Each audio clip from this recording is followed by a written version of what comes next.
Bonjour à tous et bienvenue sur AR1, vous regardez le 4e numéro de QG Politique, l'émission en vue de l'élection présidentielle dont voici tout de suite le sommaire.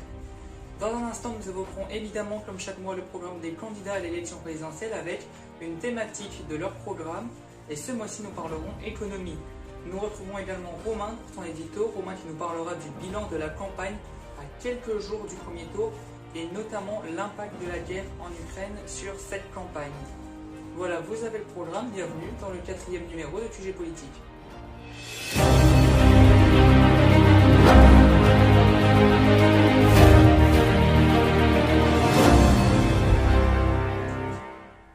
Comme chaque mois, bien sûr, on commence cette émission avec le programme des différents candidats à l'élection présidentielle et vous avez évidemment voté sur nos réseaux sociaux, sur Twitter, pour un thème de campagne. Le thème qui est ressorti ce mois-ci, c'est l'économie.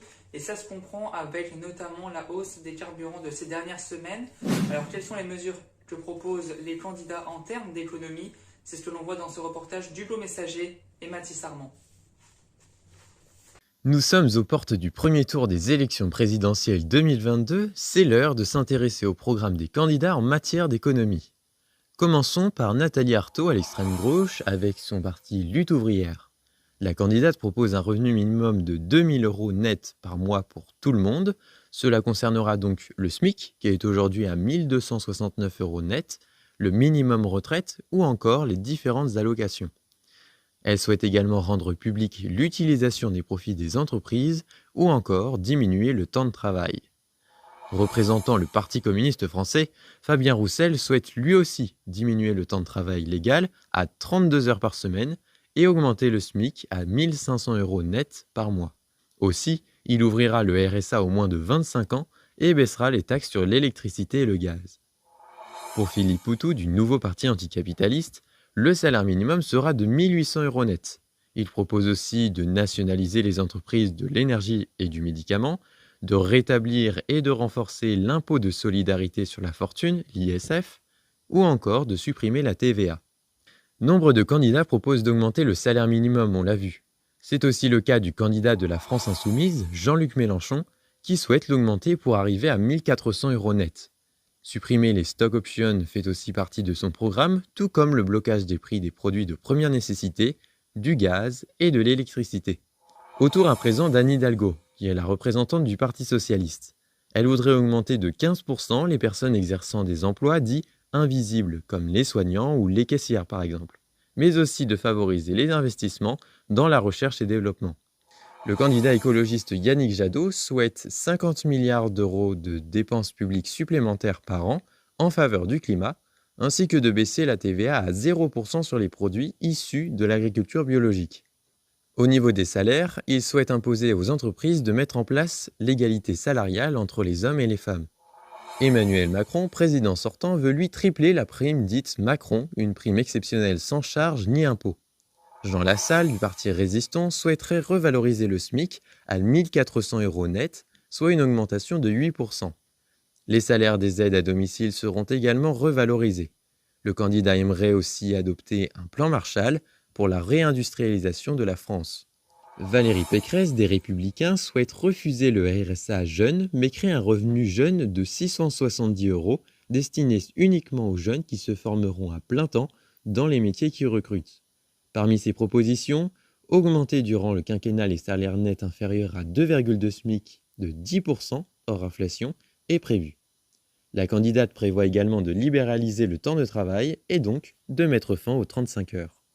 Pour Nicolas Dupont-Aignan de Debout la France, une hausse des salaires de 8% est prévue par une diminution des cotisations sociales. Le candidat propose de nationaliser les autoroutes, mais aussi de bâtir un plan d'investissement public en Outre-mer. Marine Le Pen du Rassemblement national prévoit de permettre aux entreprises une hausse de salaire de 10% en exonérant cette augmentation par une diminution des cotisations patronales.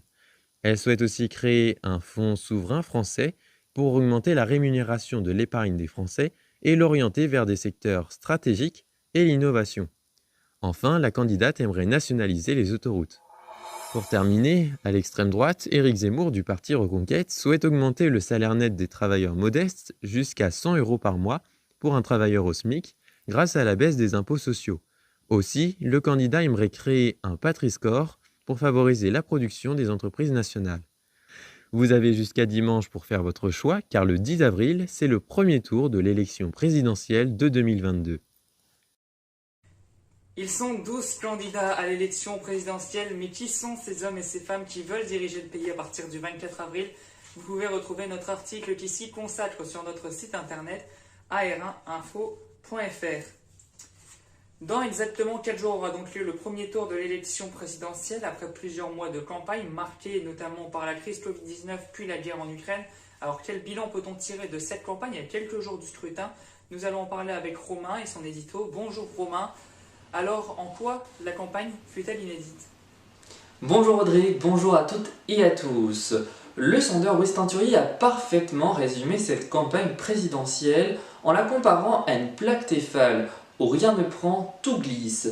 Et c'est un peu ça qu'on a pu observer. Pour les candidats déclarés depuis plusieurs semaines, ils ont tenté d'imposer leurs thèmes comme l'immigration ou encore la sécurité. Mais pendant ce temps-là, les Français avaient bien d'autres préoccupations. Comment payer leur plein qui ne fait qu'augmenter? Devront-ils garder à la maison leurs enfants covidés? Ou encore devront-ils recevoir une nouvelle dose de vaccin?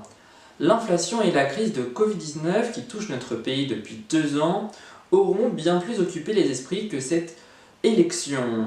Ajoutez à cela la guerre qui touche l'Ukraine depuis le 24 février dernier. Si cette dernière a pu occulter la campagne présidentielle dans les médias, elle aura permis de remettre au centre du débat les questions internationales et de questionner notre rapport avec les autres pays du monde. S'il ne fallait retenir que 2 thèmes de cette campagne, il s'agirait des questions géopolitiques et du pouvoir d'achat qui est l'une des préoccupations principales des Français selon plusieurs sondages. Ces crises internationales, économiques et sanitaires auront malgré tout mis de côté d'autres enjeux si importants pourtant, comme l'écologie, alors qu'un nouveau rapport du GIEC aura tenté d'alarmer sur la situation environnementale qui nous attend. Le sport, la culture ou encore les nouvelles technologies n'ont quasiment jamais été évoqués.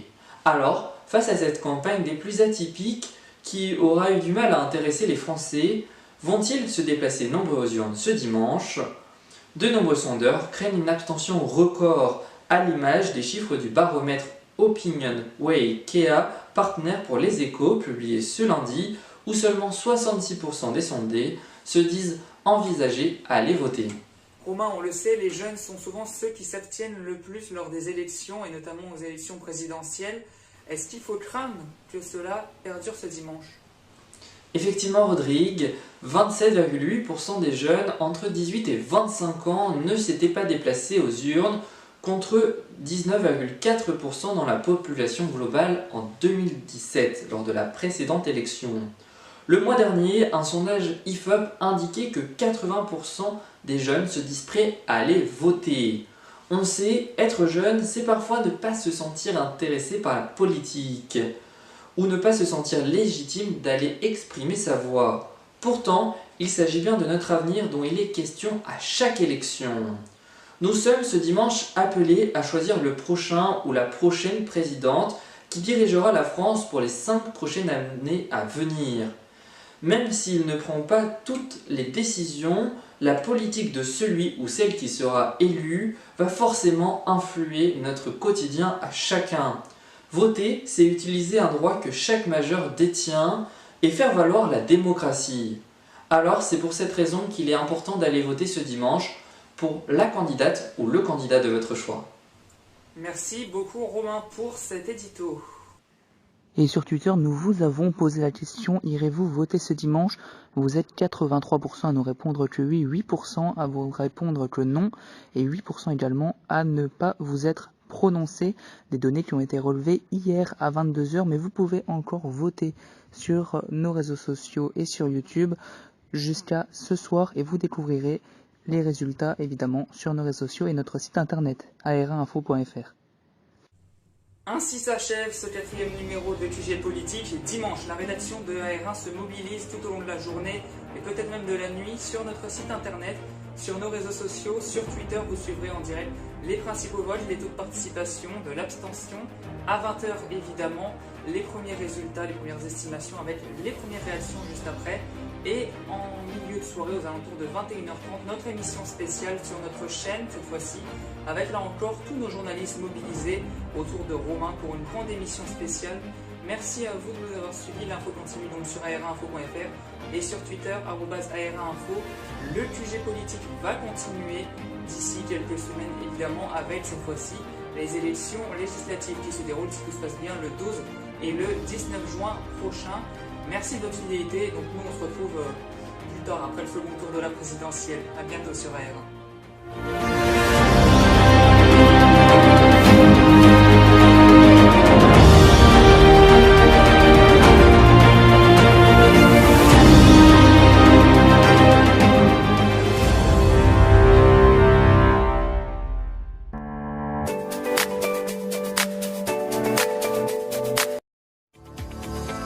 Depuis le 1er décembre 2021, AR1 Info est aussi présent sur le site internet ar1info.fr. Vous pouvez y retrouver de nombreux articles pour mieux analyser l'actualité grâce à nos rédacteurs.